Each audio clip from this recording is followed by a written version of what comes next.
Paul Elrarat fait partie des candidats des 12 coups de midi qui ont marqué les téléspectateurs.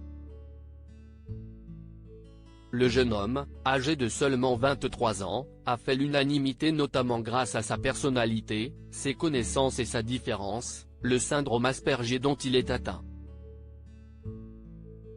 Après 153 jours sur le plateau de Jean-Luc Reichmann, il est reparti avec près de 700 000 € de gains. Dans les colonnes de gala, ce jeudi 17 novembre, il a fait quelques confidences et a évoqué cette incroyable somme d'argent. Il a d'abord indiqué avoir décidé de placer ses gains sur des comptes bancaires. Le but ? Vivre décemment dans ma vie future, a-t-il poursuivi. Et concernant les cadeaux qu'il a pu gagner au fil des mois, Paul Elrarat a révélé n'avoir gardé que certains. Aujourd'hui, CIST avec ses parents, Sophie et Ali, que le jeune homme vit. Toutefois, il assure qu'il n'est pas contre l'idée de déménager afin de s'installer seul à l'avenir. Son rêve ? Poser ses valises à Paris. Paul Elrarat a de nombreux projets en tête dont celui de déménager dans la capitale. Pour cela, il a assuré qu'il fera appel au célèbre agent immobilier.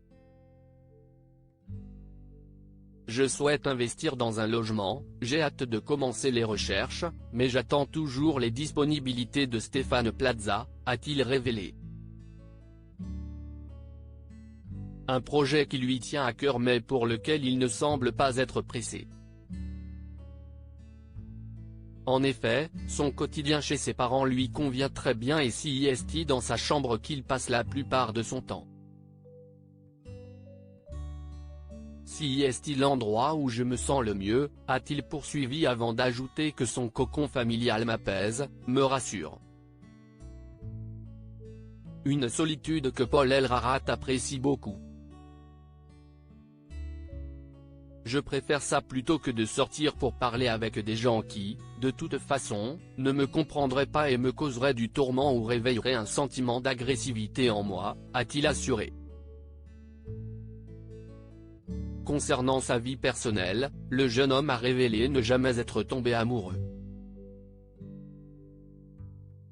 Je n'ai jamais connu ce sentiment, avec les palpitations, les papillons dans le ventre, le plaisir infini de revoir l'autre, a-t-il expliqué avant d'ajouter qu'il ne perd pas espoir de trouver une femme avec laquelle il pourra fonder une famille.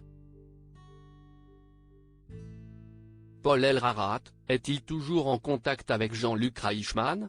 Le 29 avril 2019, les téléspectateurs ont découvert Paul Elrarat. Devenu deuxième plus grand maître de midi, le candidat était très apprécié par Jean-Luc Reichmann. Mais sont-ils toujours en contact ? Dans un entretien accordé à Téléstar le 24 octobre dernier, il avait d'abord expliqué « Pour le moment, je ne peux pas être ami avec des gens. Je suis ami avec une personne, moi ». Il avait ensuite mentionné le célèbre animateur, « Pourquoi serais-je ami avec Jean-Luc Reichmann ? Cela fait près d'un an qu'on ne s'adresse plus la parole pour toutes sortes de raisons que je ne dévoilerai pas », avait-il indiqué avant d'ajouter, « Je n'ai pas de contact ni direct ni privilégié avec cet homme ». Cash, il avait précisé qu'il s'agit d'une pseudo-famille pathétique, un semblant de bon relationnel entre individus. Une sorte d'hypocrisie sociétale. Des propos qui ne sont pas passés inaperçus.